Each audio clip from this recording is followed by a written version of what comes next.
Yo, what's up, everybody? So it's been a while since I've done like one of these videos here.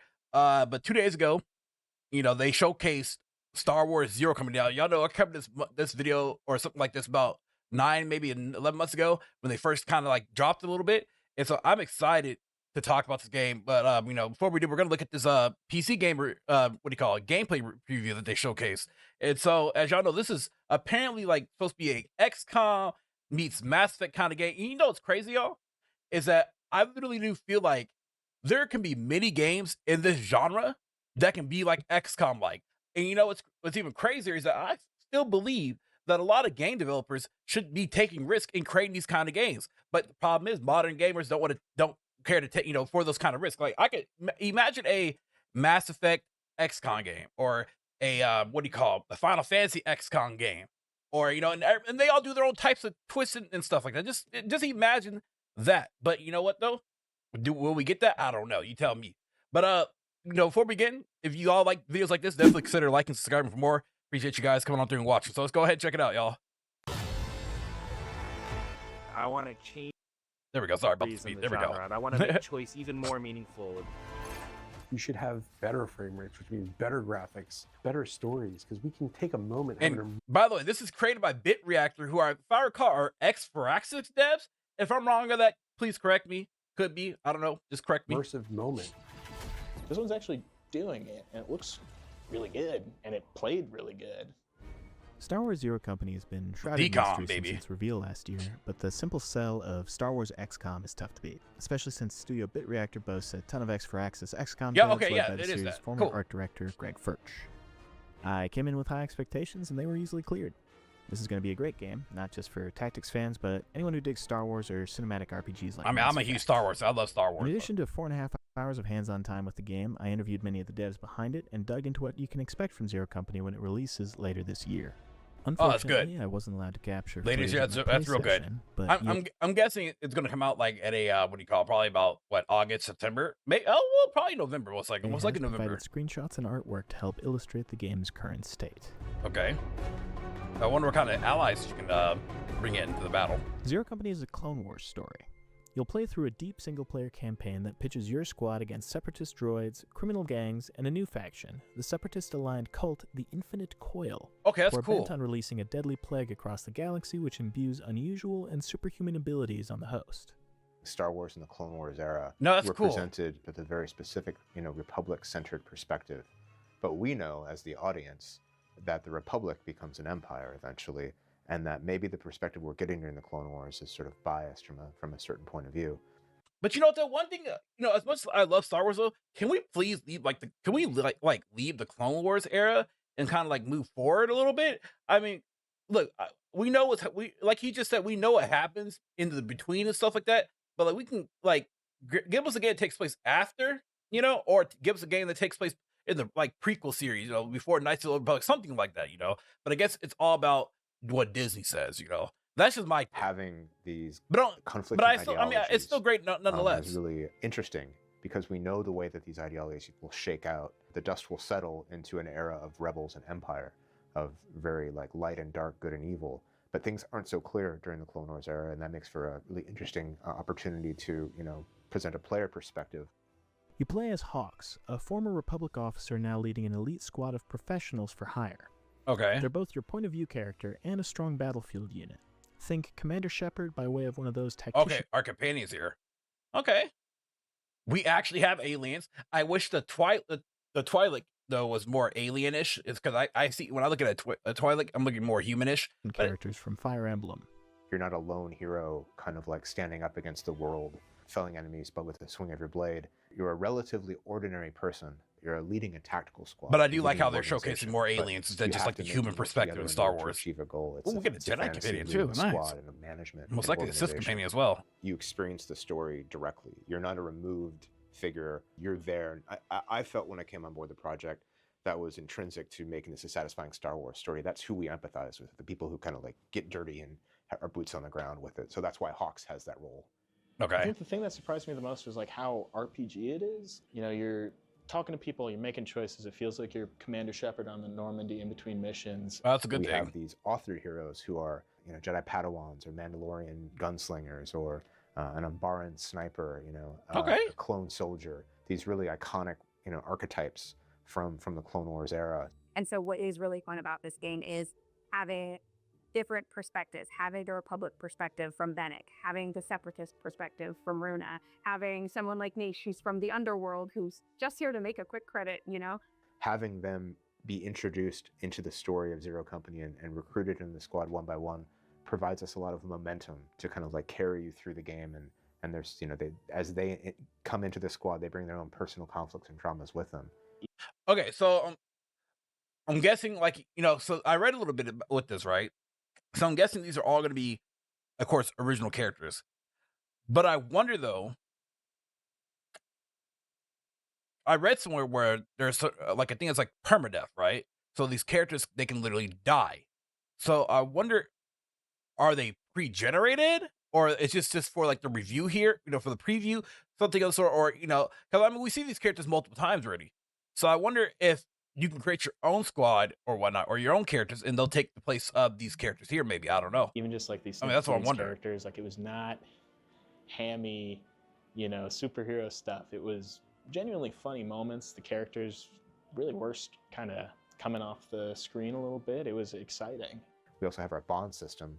Zero Company's squad, grows and becomes actually more capable.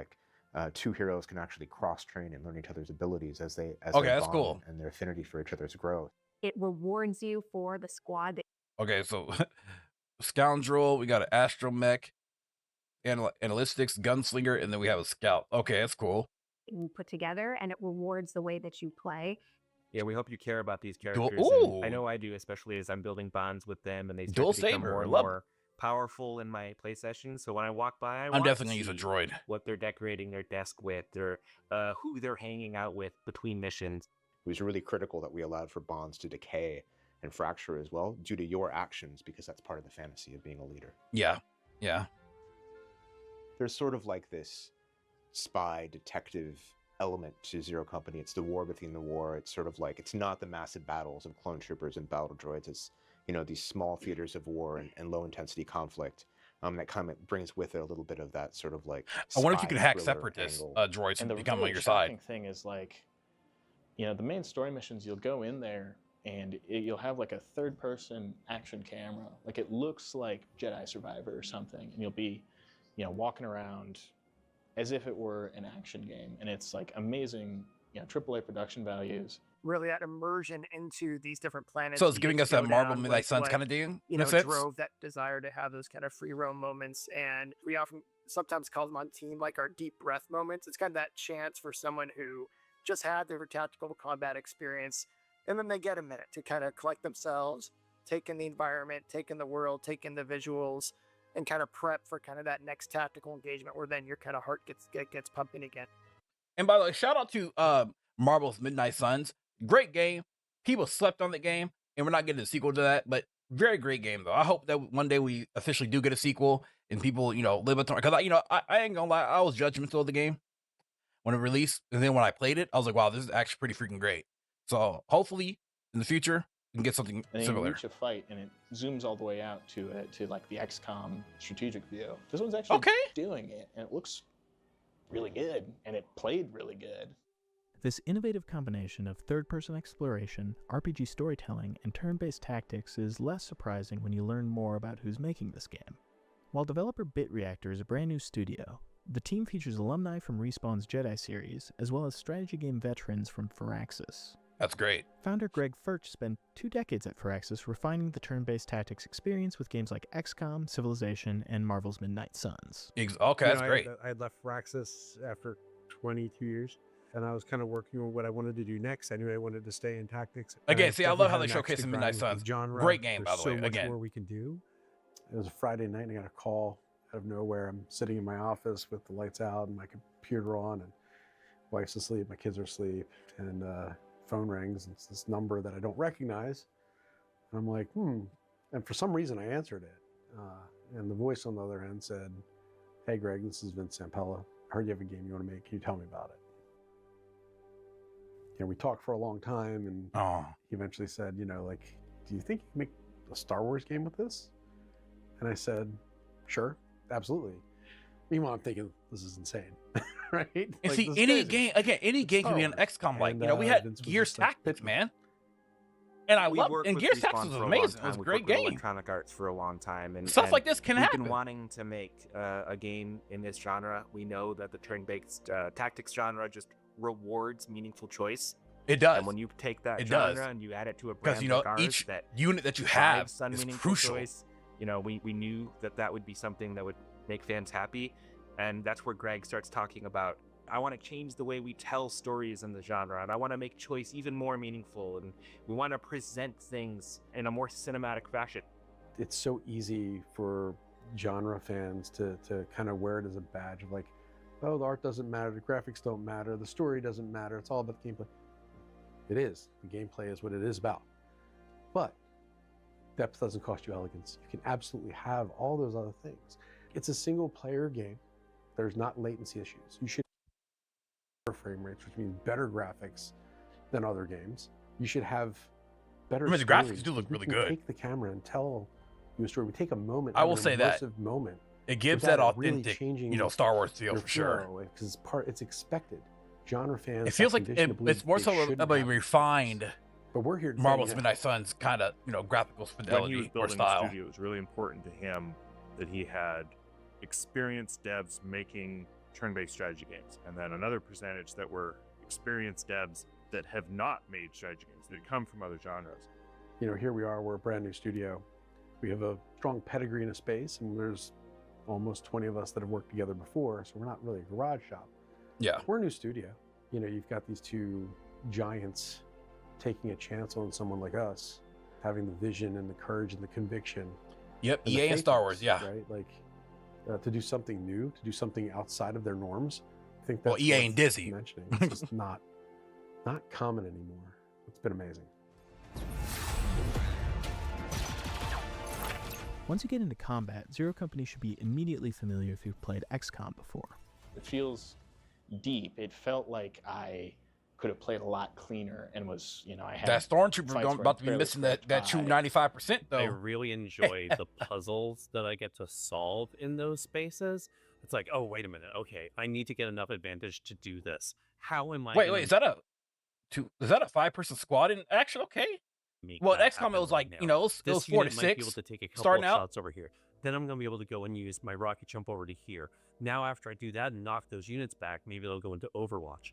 It's that plotting and planning and then execution of my plan that's rewarding. And then having the challenges that the game presents me to give me novel, unique situations so that I can't fall into a predictable pattern or strategy all the time. Those moments just feel good. They're the moments you tell your friends about when you're playing a game. As with XCOM, your squad consists of 4 operators. This stops the action from getting too overwhelming, according to its developers. Most of the games in this particular genotype of tactics games have landed in the 4 to 6 units range. Yeah. If you start to go below 4 units, you walk this razor's edge where losing a unit becomes potentially catastrophic. Similarly, if you go much above 6 units, the camera needs Gets to too pull out easy. higher. You need to see more of the It also battle gets space. easier. There need to be more enemy units on the field for you to deal with. And that often results in simplifying the action space of each individual unit so that the player can parse everything that they're dealing with. So for this particular type of tactics game where you move your whole team at one time and then you rotate to the enemy team and they take their whole turn at one time, 4 to 6 tends to be a pretty playable place for that game to be. Yeah. It all feels super tense in a very similar way to XCOM. Even with RPG elements, there's never that sense of snowballing and invincibility you get with an overpowered build in like Baldur's Well, Gate 3. kind of later And on there's you the do. ever-present threat that any of your Towards the guys, end, I mean, but it including should the be like hero that operators, way. can be killed permanently. A character as beloved as Cab Uppercut, our one-armed Felshi boxer, he can just catch a blaster bolt and be gone very, very, very early in the game, and the story has to go on with him. It really heightens the emotions you feel because now that soldier going down has a lot higher stakes. And you're like, do I let them die or do I get them? What's my opportunity cost here? How am I going to sort this out? I hope that they add in like negative traits to the game too. Like if you lose a squad mate, that negative trait affects you for a couple missions or something like that. Like, you know, you get debuffed to accuracy. No, make it more meaningful in that kind of It's sense. about loss. I mean, 4 years old watching Obi-Wan Kenobi guy, right? Like also, like as a developer, wanting people to not save scum, but to push through the loss. Like, what's on the other side? Experience, feel it. I ain't gonna hold you. I used to be like that when it came to XCOM 2. It took me 300 hours of that game, right, in order to say, fuck it.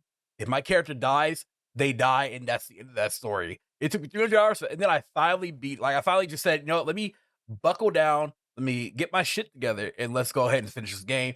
And I played a whole, playthrough just last year or so where no one died. Throughout my entire playthrough because I actually did really good. But you save scum, so it's like, yeah, feel it. It's like I'm just not gonna let it die. It's part of with the genre. Like I feel like in these type of games, play on the hardest difficulty or second hardest. And get that feeling, make it challenging. If you want to have a Star Wars story-driven experience with a cast of really like well-realized, authored characters that we poured a lot of love into, it's there for you. But if you want to roll with your own team, you can absolutely do that as well. And we spared no expense to try and make that. So answer my question. That's great. This degree of customization and squad makeup allows for some unusual builds. The astromech droids in the game are support units with extra utility slots for grenades and the like, and designer James Brawley is very passionate about squads consisting solely of R2's D2. I always wanted astromechs to be a playable unit in the squad. I always wanted to give them a special place as the king of support units, basically. One of my fondest gaming memories was going back to the original Final Fantasy and playing through the entire game with 4 white mages. Which made the game phenomenally difficult in the first 4 to 5 hours of gameplay. But then eventually it turns out that that's actually an incredibly powerful solution to almost every problem in the later games. So always. Fun fact, I'm actually doing my first playthrough of Final Fantasy. I played half the Final Fantasy series. So I'm doing my first playthrough of Final Fantasy 1. And I'll suggest, and someone told me hey, you have to beat the game because do the whole 4 white mages playthrough. In the back of my head, I was like, I'll think about it. I mean, played through the game with 4 astromechs. I wanted that to be possible. It's going to be pretty interesting because a lot of your combat capabilities, if you do that, are going to be defined by your ownership of the utility items in the game and which ones you can bring on the squad. That's where all of your offensive capability is going to come from in that case.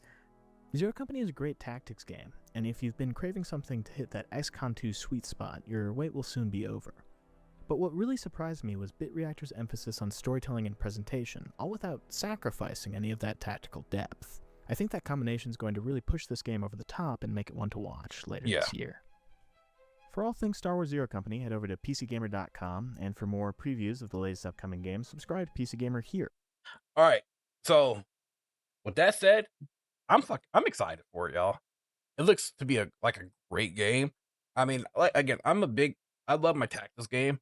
So seeing games like Star Wars, Gears Tactics, Marvel's Midnight Suns, seeing these games turn into a turn-based tactics game is freaking phenomenal. It's crazy. It's amazing, honestly. I kind of wish that more games would definitely do that route. We need more tactics games. We need more genre bending. We need more of that. And so I'm excited to pick it up. I can't wait for it to have a good time with this game. You guys let me know what y'all think about it in the comment section below. What are y'all thoughts? What are y'all thoughts about what I, been saying throughout the video? Let me know. So thank y'all for watching. Peace out. And I'll see y'all for the next video. If you guys enjoyed this video, please leave a like and also hit the bell notification down below. Thanks for watching.